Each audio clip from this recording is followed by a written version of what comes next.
Hey, everybody. Hope you're doing wonderful. It's good to see you all again.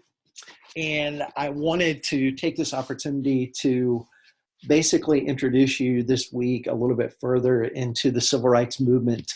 If you recall, I know it's been a few weeks, a very interesting few weeks since we've gotten together. And I just want to bring you back to a couple of things that we kind of laid some groundwork with. And that, first of all, is that this civil rights movement is a process that is really designed to move America toward a sense of progress in regards to overcoming issues like segregation, voter restrictions, economic limitations, the list goes on and on. So what we're going to do is we're going to break this discussion slash lesson into 5 objectives. And you can see those in front of you. So we're going to summarize the importance of Brown Part 1 and 2. We are going to explain the importance of the federal government branches with supporting civil rights reform. Okay, so what we're talking about there for the most part is how does the judicial branch act in the case of Brown? How does the presidency with the executive branch basically respond to support the principles of Brown? And thirdly, and by no means last to be sure, how does the Congress move us forward in regards to legislation? All right, substantive things like voting rights acts and civil rights acts. There's a case to be made that they were not as proactive as they should have been, but that's an issue for later. Evaluate executive actions, especially by presidents like Eisenhower. If you recall, guys, Eisenhower's in office when Brown 1 and Brown 2 happened. And so when they start to really move the country forward when it comes to this idea of desegregation, he's going to have a lot of interesting criticisms of how he should act, what he should do to support the Supreme Court, et cetera. Okay. Fourthly, we want to understand the Southern response to Brown and other kinds of actions. When we say response, we mean how did they literally kind of put their guard up to change? Okay, how is that known? All right, we'll come back to that. And lastly, we're going to look at a couple of excerpts from primary sources, things like Brown Part 2, okay, things like the Southern Manifesto, and more importantly, beyond those two things, the way that Eisenhower makes it known to the people, okay, about his way of integrating, or at least forcibly integrating, you could argue, the idea of Little Rock Central High School. Okay, so let's dive into this. So what is the idea of this civil rights triangle? Well, this is actually posted for you. I'm not going to spend a lot of time on it, but the big question is, how do all these federal branches work together? And the answer is that they're all going to have a role with overcoming some of these limitations to civil rights. Okay, so I don't know if we want to put them in a particular order, but just to keep in mind that they all have a place. To kind of get you moving forward, guys, the Brown Part 1 and 2, a lot of students ask the question, well, why do we have Brown 2? All right. And keep in mind what we said about Brown Part 1. It overcomes, in principle, separate but equal, going all the way back to the Plessy versus Ferguson case. But there's a problem there.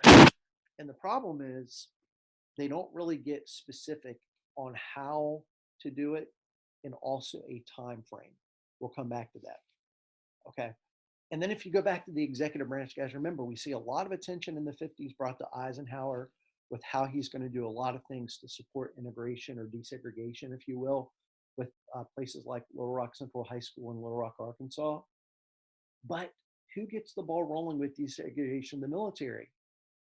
What's that? I didn't hear y'all. Oh, yeah. It's actually Harry S. Truman in the year 1948. Very important for us to keep in mind. Okay. And so we have this landmark Supreme Court case, which, by the way, is important to keep in mind, in Brown Part 1 in May of 1954. And so we covered this before break. So it's a unanimous decision.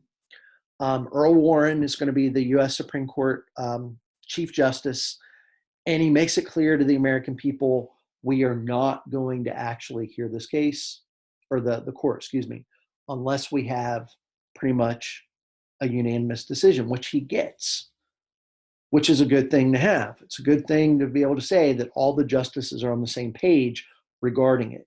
Here's the problem, though.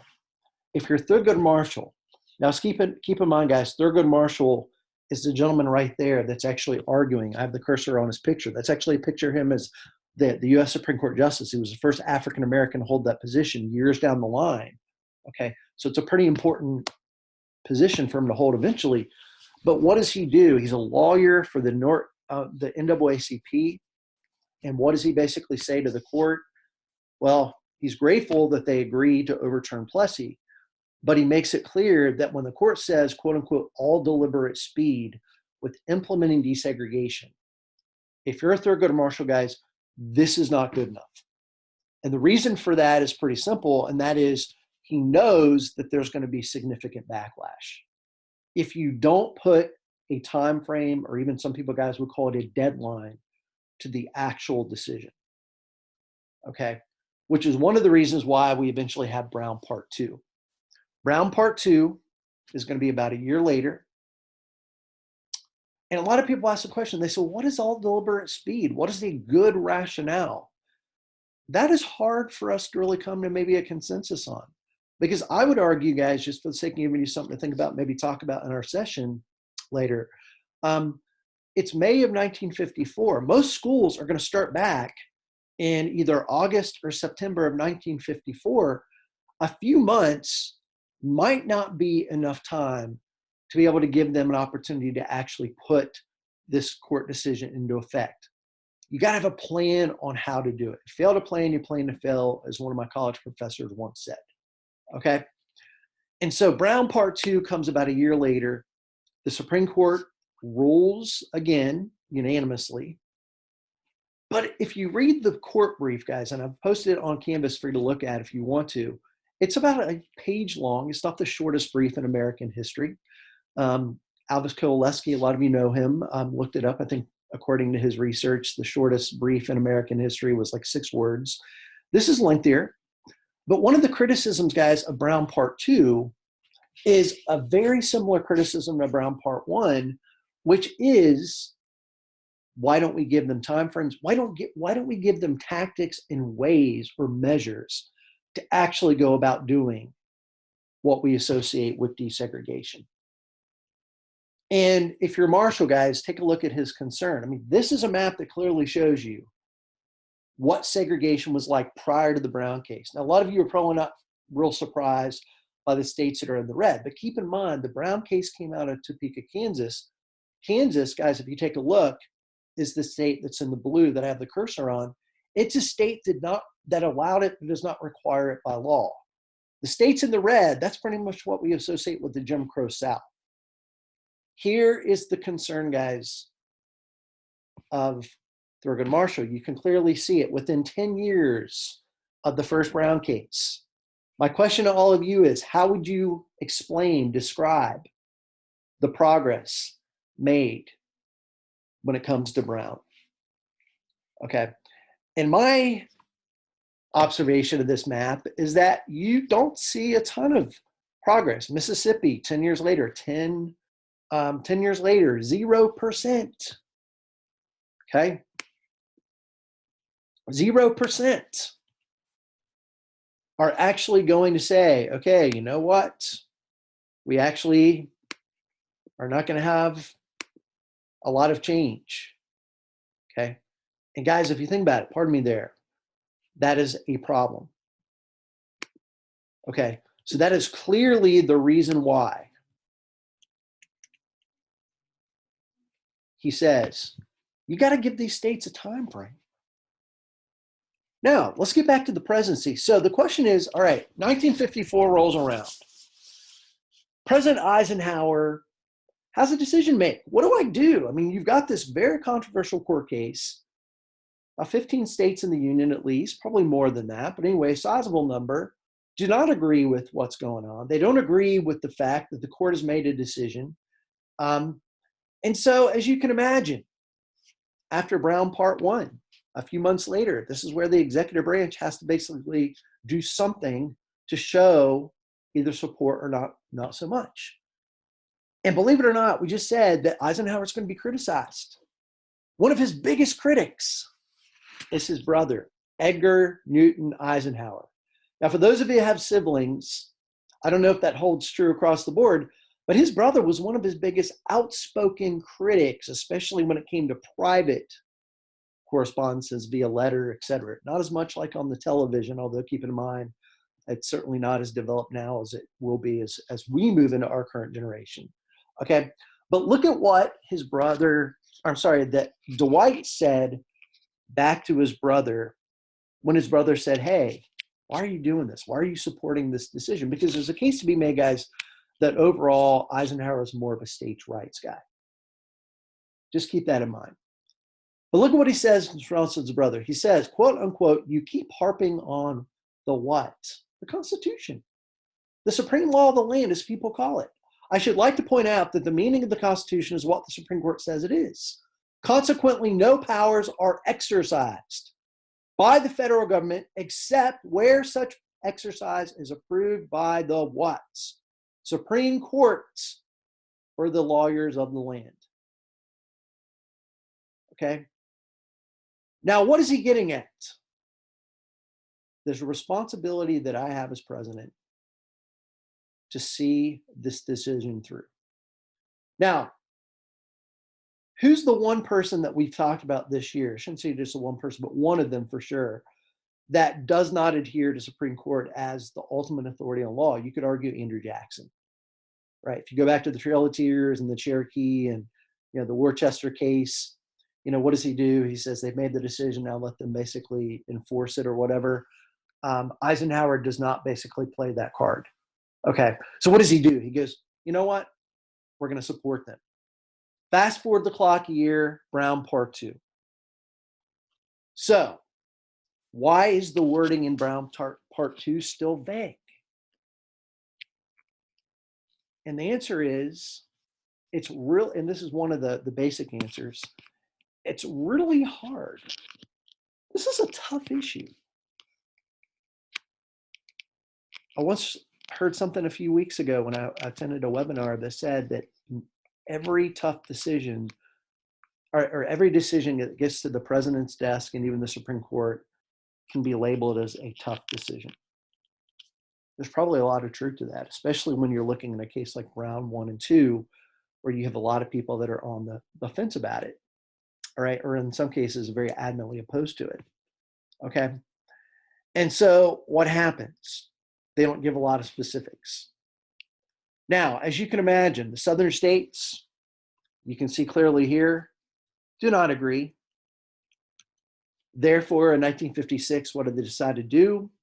They issued what became known as the Southern Manifesto. I want to show you guys a real quick excerpt of this.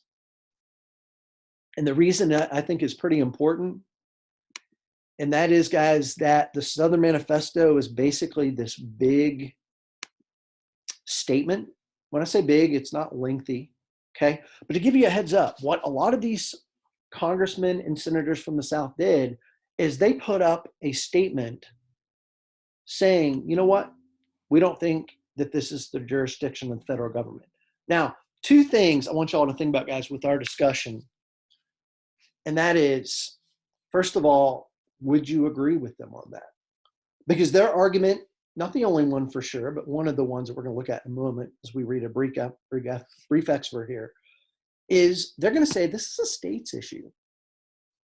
Okay. The second thing I want you to ask yourself is, what is the most effective argument that they use? Now, one interesting note is that not every Southerner is going to be on board with this Southern Manifesto. In fact, one Texas senator, you all may have heard of him. He's the successor to John F. Kennedy. His name is Lyndon B. Johnson, LBJ, as we know him as for short. He does not sign this. So he clearly does not agree, but a very sizable number of people did. Okay, so look at what they said. So they're trying to show why this is a bad policy by the court. Look at what they say in part 1. We're not going to read the whole thing, but it's a couple of basic excerpts. The unwarranted decision of the what? The Supreme Court in the public school cases is now bearing the fruit always produced when men substitute naked power for established law. It's a strong statement, guys. Founding fathers gave us a constitution of checks and balances because they realized the inescapable what? lesson of history, that no man or group of men can be safely entrusted with unlimited power.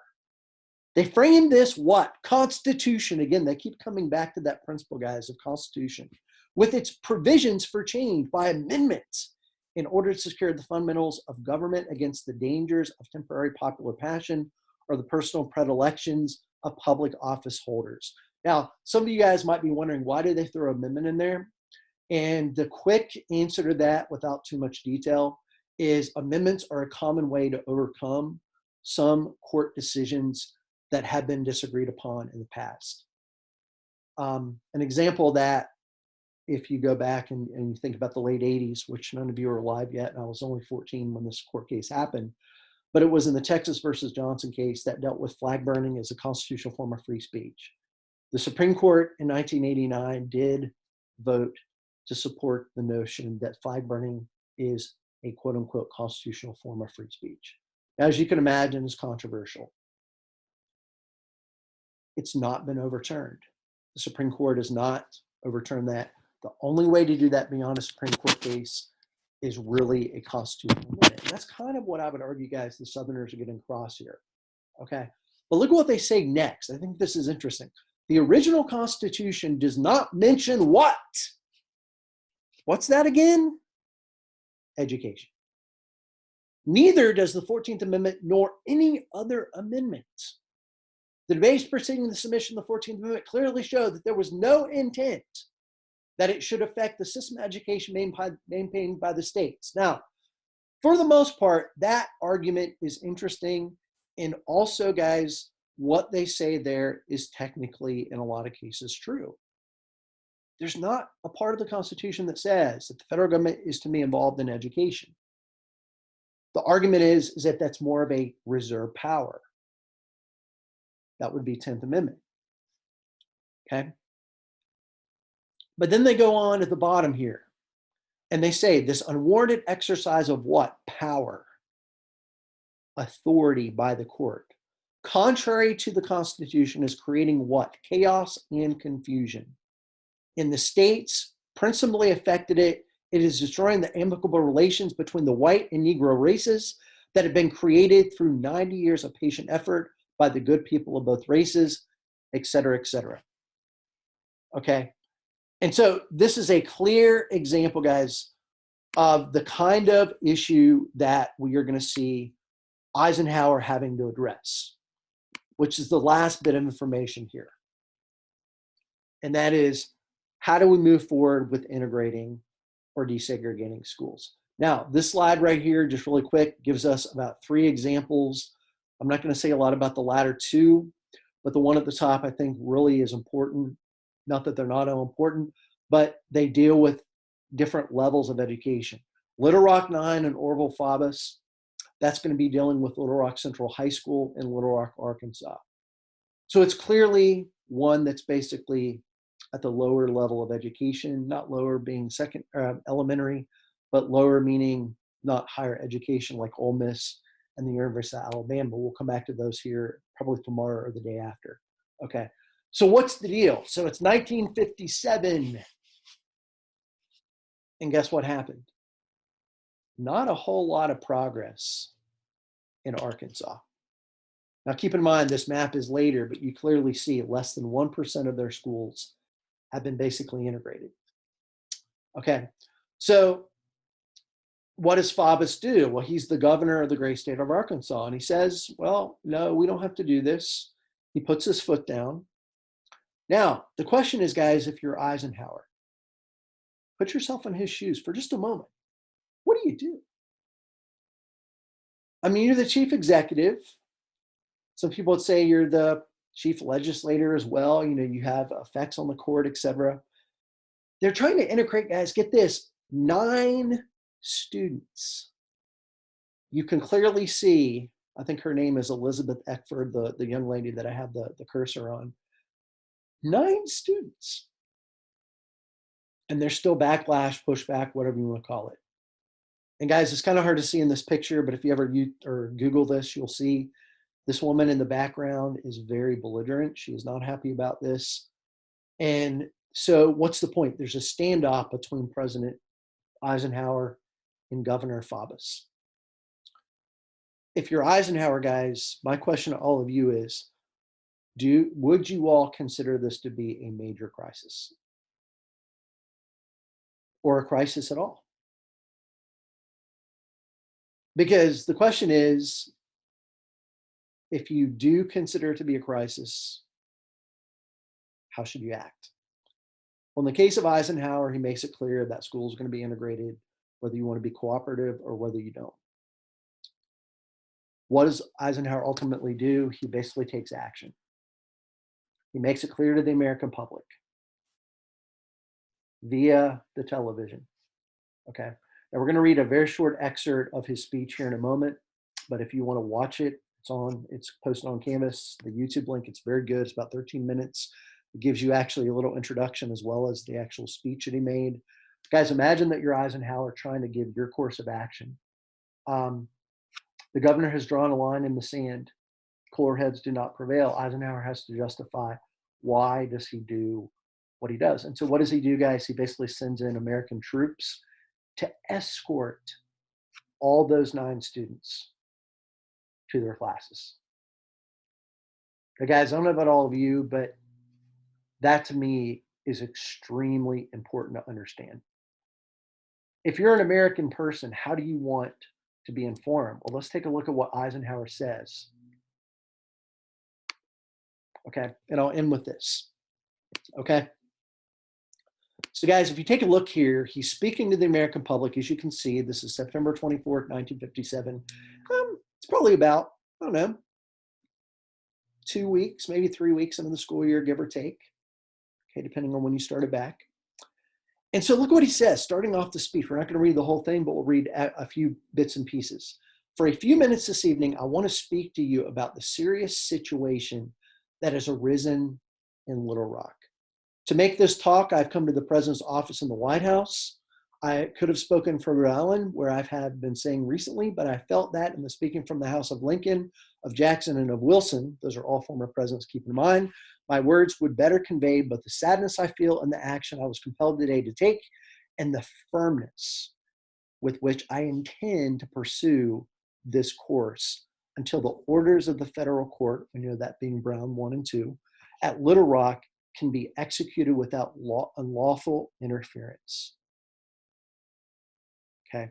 And look what he says toward the end of that. He says, in accordance with that responsibility, I have today issued a what? Executive order directing the use of troops under federal authority to aid in the execution of federal law at Little Rock, Arkansas. This became necessary when my proclamation of yesterday was not observed and the obstruction of justice still continues. Okay. And look what he says here, moving on to the first part of part 2. Our personal opinions about the decision have no what? Bearing on the matter of enforcement. The responsibility and authority of the Supreme Court to interpret the Constitution are very clear. And he goes on further, guys, at the first part of, or the latter part of part 2. In May of 1955, so this is about the time of Brown part 2, the Little Rock School Board approved a moderate what? Plan for the gradual desegregation of public schools in the city. It provided that a start toward integration would be made at the present term in the high school and that the plan would be in full operation by 1963. Here I might say that in a number of communities in Arkansas, integration in the schools has already started and without violence of any kind. Now, this Little Rock plan was challenged in the courts by some who believed that the period of time as proposed in the plan was too long. So in other words, I guess what I would take from that is that it shouldn't take until 1963 to do it. Now, again, we're getting the time frame at least. Okay. And then what does he say toward the end of there in part 3? Now let me make it very clear, not just clear, but very clear, that federal troops are not being used to relieve state and local and state authorities of their primary duty to preserve the peace and order of the community, nor are the troops there for the purpose of taking over the responsibility of the what? School board and the other responsible local officials in running Central High School. Okay. The proper use of the powers of the executive branch to enforce the orders of a, again, federal court is limited to extraordinary and compelling circumstances. This challenge must be met, and with such measures as will preserve to the people as a whole their lawfully protected rights in a climate permitting their free and fair exercise. Now, I realize I've read a lot of those two major documents to you, and I would encourage you to go back if you have time and maybe read them for yourselves. But at the end of the day, guys, what I want to end with is really asking you these questions. Should this issue have been a federal issue? And what do you think a reasonable time frame would have been to kind of implement these policies? Now, to be able to do your next video or your next video check, the video check today should take you no more than 5 to 7 minutes. You're going to access it through modules. Tomorrow, what we'll do is we're going to kind of review a little bit of this. And then guess what we get to do? We get to move into the direction of leadership. How do people actually move us in the direction of leadership? This is the rise of King, Malcolm X, the importance of people like Rosa Parks, organizations like SNCC.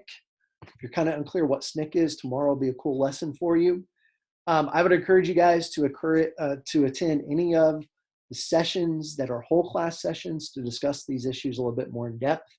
And also, as always, feel free to contact me via my email and my Google Voice, in addition to setting up private meetings if you need to. Thank you for your time. And guys, have a wonderful rest of your day. Thank you.